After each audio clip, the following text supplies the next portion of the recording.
श्री शिव महापुराण भाषा द्वितीय रुद्र संहिता सती खंड का 14वां अध्याय। दक्ष की 60 कन्याओं सहित सती का लालन पालन। ब्रह्मा जी बोले, हे मुनि, इस समाचार को सुनकर मैं शीघ्र ही अपने पुत्र दक्ष के पास गया और उन्हें समझा बुझाकर उनका शोक और तुम्हारे प्रति क्रोध शांत किया तथा तुमसे मित्रता स्थापित कराई। फिर तुम्हें साथ लेकर अपने लोक में आया। तत्पश्चात दक्ष ने अपनी स्त्री के गर्भ से सुंदर 60 कन्याएं उत्पन्न की।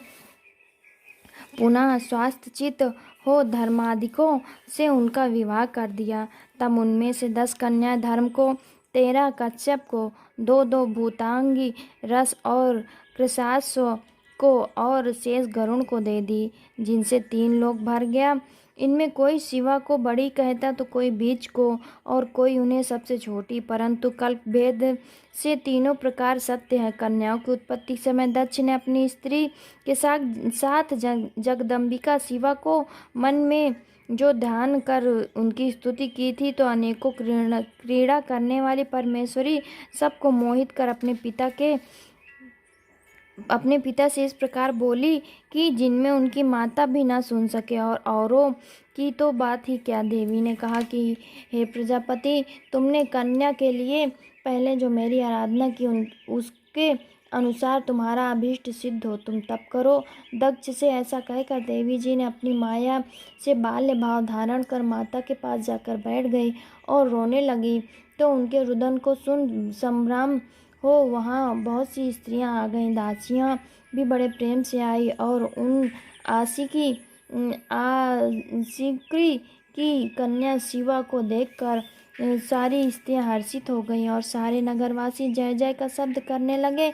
गाने बजाने के साथ उत्सव हुआ और पत्नी सहित दक्ष उन कन्या का मुख देखकर बड़े ही हर्षित हुए। तदनंतर विष्णु आदि देवता बहुत से मुनियों को साथ लेकर वहां आकर अनेकों उत्सव करने लगे।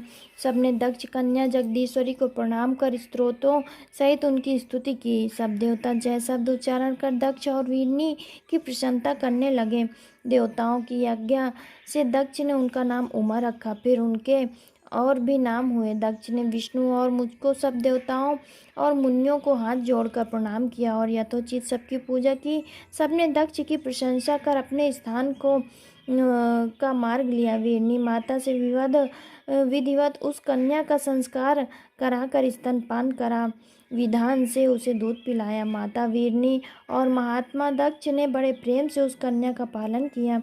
वो कन्या शुक्ल पक्ष के चंद्रमा के समान प्रतिदिन बढ़ने लगी। वो अपनी सहचारियों के साथ खेलती हुई प्रतिदिन शंकर जी की प्रतिमा का निर्माण करती और बालकोचित गीत गाती हुई शंकर का स्मरण करती, जिससे माता पिता का स्नेह उस पर प्रतिदिन बढ़ता ही जाता। फिर वो बालकाल के सब कर्मों को छोड़कर गृह कार्य में चतुरता दिखाने लगी, जिससे उसके माता पिता बारंबार हर्षित होते थे। इति श्री शिव महापुराण भाषा द्वितीय सती खंड का 14वां अध्याय समाप्त। भक्तजनों, हर हर महादेव।